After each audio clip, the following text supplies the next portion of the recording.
what if leadership wasn't inherited? What if it was earned over decades, maybe, of proven service? You, our listener, you know about the traditional Yoruba monarchies. But today, we're looking at Ibadan. Because there, the ruler isn't an Oba, he's the Olubadan. And that difference, well, it tells a fascinating story. Okay, let's unpack this. It's a great question. And yeah, our mission today is to dive into how Ibadan's unique founding really shaped its governance. It started as a kind of military republic led by warriors, very different from other Yoruba kingdoms. We've looked at historical sources, political studies. They all point to why Ibadan stands apart. So to really get Ibadan, you first need to understand the usual Oba role elsewhere in Yoruba land. The title Oba. It signifies a sacred ruler, right? Hereditary. Hereditary, yeah. Meaning power comes from lineage, ancestors' divine right. Exactly. Think of the Alafin of Oyo or the Uni of Idahaif with its rotating royal houses. It's all about birthright. Bloodline. Bloodline within specific families. Okay, so that's the established norm, inherited sacred power. But Ibadan, as our sources show, just threw that playbook out. If an Oba needs that divine lineage, how did Ibadan even start? It began as a war camp, didn't it? Precisely. Its modern founding, around 1829. Completely different origins. It was set up by this coalition of armies.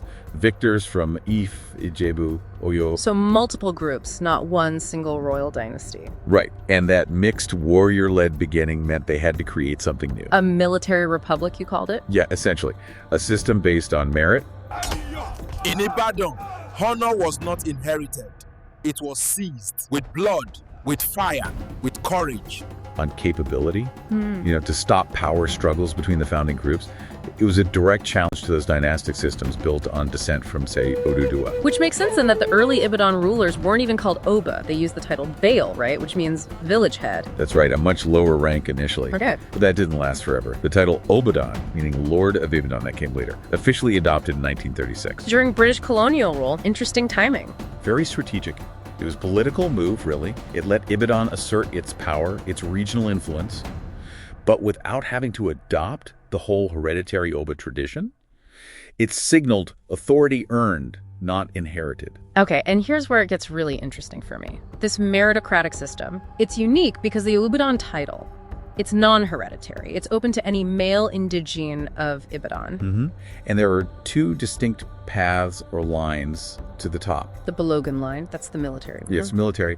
And the Otun line, which is the civil one. And leadership rotates between them to reach the Olubadan throne itself. And what's fascinating here is just how rigorous that climb is. You start as a Mogaji, often a family head, someone respected.